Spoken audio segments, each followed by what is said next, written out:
मैंने कहा कि खतरा मंडरा रहा है कि हमारा अस्तित्व नाबूद हो जाए। हम लोग अभी लगातार इस विषय पर रिसर्च भी कर रहे हैं और हम लोग तथ्य, तर्क और दस्तावेज के साथ जवाब दे रहे हैं और हम लोग को बहुत ही ऐतिहासिक तथ्य मिले हैं। यदि आप सिंहभूम का गजेटियर पढ़िएगा 1910 का, तो उसमें स्पष्ट लिखा हुआ है कि वहां जो आज बसे हैं कुर्मी महतो, वो बिहार से आए थे। वहां पे छोटा छोटा जो है कि व्यवसाय करने आए थे, पैसा इकट्ठा किया, उसके बाद जमीन खरीदा और वहां हो गांव में जो है हतुमुंडा बन गए। आज हमने दस्तावेज निकाला तो पता चल रहा है सिर्फ सिंहभूम जिला में, सिंहभूम जिले के लगभग 150 हो और मुंडा गांव के हतुमुंडा जो है ये कुर्मी महतो बने हुए हैं। ये कैसे बने? दूसरा, डाल्टन का जो डिस्क्रिप्टिव एथनोलॉजी और बंगाल पढ़िए, पेज नंबर 173-74, स्पष्ट लिख रहे हैं इधर मानभूम तालभूम इस इलाके में वहां के प्रथम बसिंदे, मूल बसिंदे भूमिज हैं। और वो लिखते हैं जब ये लोग गए उधर कुर्मी लोग, तो इन्होंने कई जो भूमिज के गांव थे, भूमिज को उनके गांव से जो है कि बेदखल कर दिया और उसमें काबिज हो गए। जिस तरह से आज ये लोग ताल ठोक के बोलते हैं कि हम लोग इतने गांव को बसाए, तो इसी तरह से उन लोगों ने बसाया है। आज ये भी ये लोग कह रहे हैं कि इतना आदमी कैसे आ गया। इनको हम लोग उसका भी जवाब देते हैं। हमारे पास तथ्य, तर्क और दस्तावेज आ गया।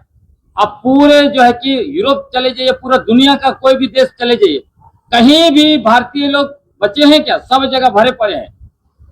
आज देखिए पिछला 20 साल का ही इतिहास झारखंड को उठाइए, कितना बाहरी जनसंख्या आके भर गया।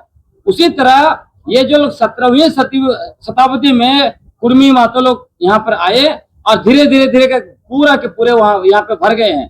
तो ये अस्तित्व पर खतरा मंडरा रहा है। इसलिए हम लोगों ने सब चीज को स्पष्ट कर दिया है।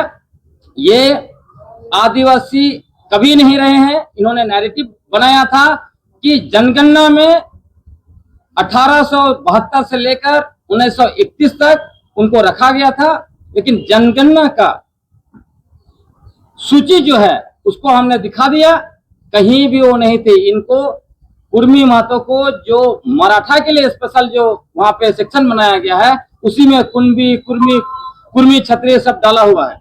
तो ये कहीं से भी आदिवासी नहीं है। ये जबरदस्ती तरीके से पॉलिटिकल प्रेशर क्रिएट करके जेल कैम और आजसू राजनीतिक लाभ उठा के सत्ता में जाना चाहते थे, इसीलिए इन लोगों ने इस तरह का जो किया है, वरना ये कहीं से भी आदिवासी नहीं। और सबसे बड़ी बात, ये लोग कह रहे हैं कि क्यों ये लोग हमारा विरोध कर रहा है। सवाल यह है, जब ये कानूनी प्रक्रिया से, संवैधानिक प्रक्रिया से होना है, तब टीआरआई ने अपना जो है कि रिपोर्ट दे दिया। टीआरआई के रिपोर्ट के आधार पर केंद्र सरकार ने इनकी दावेदारी को खारिज कर दिया। तो ये क्यों दोबारा जो है कि रेल रोको, रेल टोका, तो क्या क्या कर रहे हैं? क्या आप संवैधानिक संस्थानों को नहीं मानते हैं? क्या कुर्मी महतो राज्य सरकार, भारत सरकार को नहीं मानते हैं? क्या किस तरह इस तरह के कदम ये लोग क्यों ले रहे हैं? उसके अलावा आखिरी बात, इन लोगों ने लगातार हमारे संवैधानिक अधिकार बंधु झारखंड विशेष उथल पुथल मचा हुआ है। कुर्मी महतो के द्वारा जो आदिवासी का हक अधिकार छीनने के लिए आदिवासी दर्जा का मांग कर रहे हैं,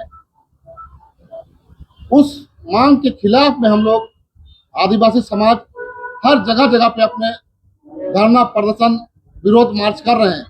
तमाम जितने लोग अभी तक कर चुके हैं, सभी लोगों को हम धन्यवाद तहे दिल से देना चाहते हैं, जिन्होंने अपने बहुमूल्य समय निकालकर अपने अस्तित्व को बचाने के खातिर समय को दिया, जगह जगह पे धरना प्रदर्शन किया। उसी के हम लोग बड़े रूप पे, पैमाने पे हम लोग मोरहाबादी मैदान पर जो हम लोग 5 अक्टूबर को जो घोषणा किए थे, उसको कैंसिल करके हम लोग 12 अक्टूबर को कर रहे हैं। क्योंकि सभी का यह निर्णय है, मेरा व्यक्तिगत निर्णय नहीं है। क्योंकि मैं इसलिए कर रहा हूँ, जब पर्व त्योहार सटा हुआ है, उसके कारण से बहुत लोग अपने अपने घरों में, अपने कामों में व्यस्त रहते हैं। लेकिन जिस तरह से आप जानते हैं कि जो हमारा अस्तित्व का सवाल है, हमारा जो खतरा जो मंडरा रहा है, इस खतरा को मंडरा रहा है जो हमारे केंद्र सरकार आदिवासी को अगर किसी भी तरीका से अगर आदिवासी दर्जा देती है कुड़ी महतो के द्वारा, तो हमारा आर्थिक, सामाजिक, राजनीतिक, धार्मिक, सांस्कृतिक सभी तरह से हम भिन्न हो जाएंगे, खत्म हो जाएंगे। मतलब नौबत ऐसा आ जाएगा कि हमको या तो फिर से गुलाम बनना पड़ेगा या फिर झारखंड छोड़ के बाहर जाना पड़ेगा। तो उस परिवेश में जिस तरह लोगों ने देखा है कि झारखंड के बच्चा हो, युवा हो या बुजुर्ग हो, सभी लोगों ने बहुमूल्य योगदान देते हुए जगह जगह पर धरना प्रदर्शन किया है। वे तमाम जितने भी सामाजिक संगठन के अगुवागण है, धार्मिक अगुवागण है, बुद्धिजीवीगण है, सबों से हाथ जोड़ के विनती प्रार्थना करते हैं कि मोरहाबादी में ऐतिहासिक हमारा आक्रोश महारैली जो होगा 12 अक्टूबर को, उस समय आप लोग सभी लोग अपने पारंपरिक वेशभूषा के साथ साथ, पारंपरिक वाद्य यंत्र के साथ साथ, पारंपरिक हथियार के साथ आप लोग उपस्थित हो। और ये हमारा, मैं इसलिए घोषणा कर रहा हूँ, आह्वान कर रहा हूँ, ये हमारा अस्तित्व का सवाल है और अपना अस्तित्व को बचाने के खातिर हम लोग आक्रोश महारैली का आयोजन कर रहे हैं। तो मैं फिर से पुनः कहता हूँ कि 12 अक्टूबर को दिन रविवार पड़ेगा। सब लोग 11 बजे से हमारा 5 बजे तक कार्यक्रम चलेगा। इस 11 बजे से 5 बजे तक के कार्यक्रम में तमाम लोगों से हम अपील करना चाहते हैं, झारखंड के तमाम कोनों कोने से, गांव से लेके शहर से लेके हर जिला तक सभी से अपील करना चाहते हैं फिर से पुनः हम कि आप लोग सभी लोग उस दिन मोरहाबादी मैदान में जुटे। हथियारों की क्या करेंगे?